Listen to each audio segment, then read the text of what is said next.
नमस्कार seventh class. आज हम आपकी वर्कशीट 32 को सॉल्व करने वाले हैं, जो कि आपकी सामाजिक विज्ञान की वर्कशीट है। तो आज हम इसमें आपका जो टॉपिक पढ़ने वाले हैं, ईश्वर से अनुराग, यानी कि ईश्वर से प्रेम या अनुराग। प्यारे विद्यार्थियों, कक्षा 6ठी में हमने पढ़ा था कि इतिहास सिर्फ राजा रानियों कहानियों का अध्ययन नहीं करता, बल्कि इतिहास में आम जनता, स्मारकों एवं साहित्य का इतिहास भी पढ़ते हैं। आज जिस अध्याय को हम पढ़ना शुरू करने वाले हैं, वह इतिहास के भक्ति काल के नाम से जाना जाता है। हम यह पता लगाने की कोशिश करेंगे कि इस समय संतों, लेखकों, नारियों व विभिन्न जाति धर्मों के लोगों का जीवन कैसा था, विभिन्न दर्शन एवं जीवन पद्धति के विषय में उनका क्या नजरिया था। तो जो आज हम ये पढ़ने वाले ईश्वर से अनुराग, ये भक्ति काल के नाम से जानते हैं इसको इतिहास में।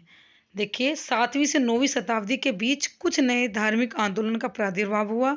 इन आंदोलनों का नेतृत्व नैनारो, शैव संतों और अल्वारो, जो शैव संत थे उन्हें नैनारो बोलते थे, और जो वैष्णव संत थे वो अल्वारो बोलते थे। यानी कि जो विष्णु को मानते थे उनको अल्वारो बोला जाता था, और जो शिव को मानते थे उनको नैनारो कहा जाता था।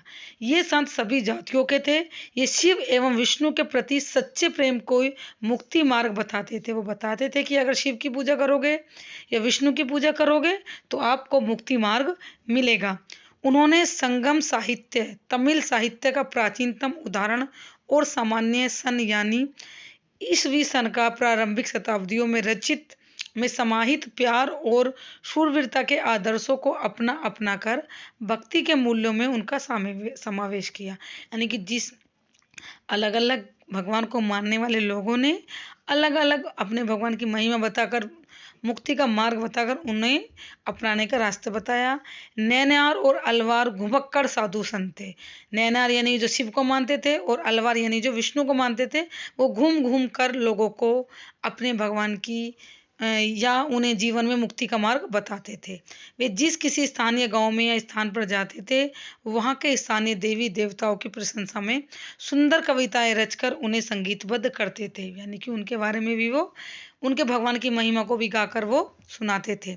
भक्ति साहित्य के उत्तर से दक्षिण आने वाले संदर्भ में एक प्रसिद्ध कहावत की कही जाती है, भक्ति द्रविड़ी उपजी लाए रामानंद। अर्थात भक्ति का उदय भारत में हुआ है एवं उसे रामानंद उत्तर भारत में लेकर आए थे। नैनवार ये भगवान शिव के उपासक थे। इनकी संख्या 63 थी। अलवार जो थे ये भगवान विष्णु के उपासक थे, और इनकी संख्या 12 थी। अब जो आपको क्या करना है, सही गलत बताना है। भक्ति का उदय दक्षिण भारत में हुआ, तो हमने ऊपर अभी पढ़ा कि भक्ति का जो उदय हो दक्षिण भारत में हुआ, तो ये सही है। इसको हम लगाएंगे सही। नैनारों की संख्या 12 थी, नहीं जी, नैनारों की संख्या तो 63 थी, तो ये गलत है। अलवार भगवान विष्णु के भक्त थे, हाँ, अलवार भगवान विष्णु के भक्त थे, जबकि नैनवार जो थे वो शिव के भक्त थे। तो पहला और आखिरी तीसरा वो सही है, और दूसरा इसमें गलत होता है। गतिविधि आपको करनी है, जो आपकी पाठ्य पुस्तक है हमारे अतीत भाग 2, उसमें दी गई माणिक्य सागर की रचनाएं हैं, उनका अध्ययन करें, और आपको बताना है कि कवि ने भगवान के साथ अपने संबंध का वर्णन कैसे किया है।